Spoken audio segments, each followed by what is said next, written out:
Pemirsa apa kabar? Saya Maidin Hindrawan segera membawakan Warta Berita PTS. Pelonggaran perbatasan tahap 1 mulai diberlakukan di Taiwan pada 29 September. Perlakuan bebas visa sepenuhnya dipulihkan dan batas kedatangan per minggu dinaikkan menjadi 60.000 orang. Yuan Eksekutif juga mengumumkan pembukaan tahap 2 di mana prokes karantina PPLN dicabut total akan dilaksanakan 13 Oktober. Ruang tunggu tes PCR dan tes cepat air liur di lobi kedatangan Bandara Taoyuan telah ditutup. 29 September, hari pertama pelonggaran perbatasan tahap 1, PPLN tidak lagi perlu menjalani PCR, hanya akan diberikan 4 set alat tes cepat untuk pemeriksaan mandiri dan bisa langsung meninggalkan bandara usai mengambil bagasi dan melewati pemeriksaan pabean. Menurut pengumuman, pelonggaran tahap 2 akan diberlakukan 13 Oktober, di mana prokes karantina akan sepenuhnya digantikan dengan pengendalian mandiri 7 hari. 10月13日起，将再扩大国境开放，正式实施入境免居隔0+7。Atas kekhawatiran bahwa lonjakan kasus akan kembali terjadi pasca pembukaan, pakar berpendapat bahwa ini adalah masa sakit yang harus ditempuh dalam upaya memulihkan kehidupan normal. Untungnya cakupan vaksinasi dosis ketiga warga Taiwan telah mencapai 72%. Kendati ada varian baru, jumlah kasus positif maksimum per hari diperkirakan berkisar pada 50 ribuan.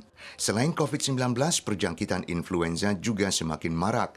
Untuk meningkatkan kekebalan warga, penyuntikan vaksin influenza gratis akan diluncurkan 2 tahap mulai 1 Oktober. CICC menegaskan vaksin flu dan COVID disuntikan di tempat berlainan, maka tidak perlu ada jeda waktu. Perbatasan Taiwan segera dibuka kembali. Mengantisipasi arus wisata pasca pembukaan, China Airlines meluncurkan Pikachu Jet CI bertema Pokemon. Penerbangan perdana Songshan Taipei menuju Haneda, Tokyo dijadwalkan 2 Oktober. Sementara Starlux Airlines yang rugi 8 miliar lebih dalam 2 tahun ini akan memulihkan operasi 30 September. Inilah Pikachu Jet CI, pesawat Airbus A321neo bertema Pokemon terbaru China Airlines yang akan diluncurkan dengan penerbangan singkat Taoyuan Songshan 30 September. Sementara penerbangan resmi perdana akan diadakan 2 Oktober dari Songshan Taipei menuju Haneda, Tokyo. 会有一段时间是属于票价稍微高一点的时候，但是慢慢的市场的机制就会把这一个票价回复到我们 正常的一个营运的水准。 Pandemi telah meninggikan modal operasi, harga tiket pesawat pun meroket.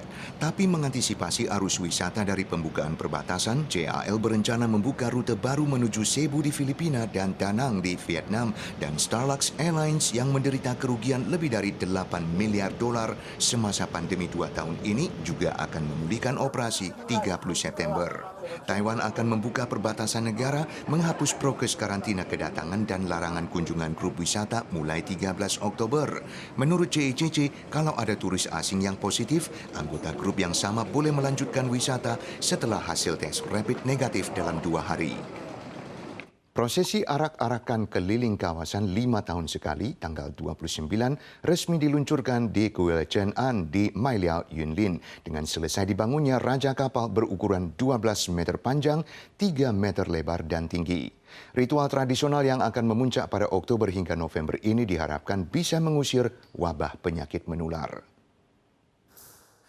Memakan dana jutaan dolar dan waktu 3 bulan lebih, raja kapal Kuil Chen An yang baru saja selesai dibangun kini siap dihadirkan untuk sembahyang keliling kawasan 3 hari bulan Oktober nanti.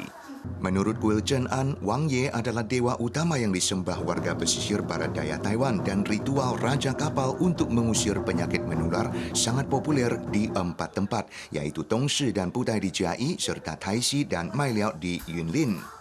Kuil Chen An menerangkan konstruksi raja kapal adalah proses merumitkan yang membutuhkan keterampilan tinggi. Diadakannya prosesi keliling kawasan adalah suatu penerusan warisan agama, sementara puncak ritual yakni pengantaran raja kapal akan diadakan pertengahan hingga akhir November. Pemirsa sekalian, sekian Warta Berita dari PTS. Kita sua lagi pekan depan. Sampai jumpa.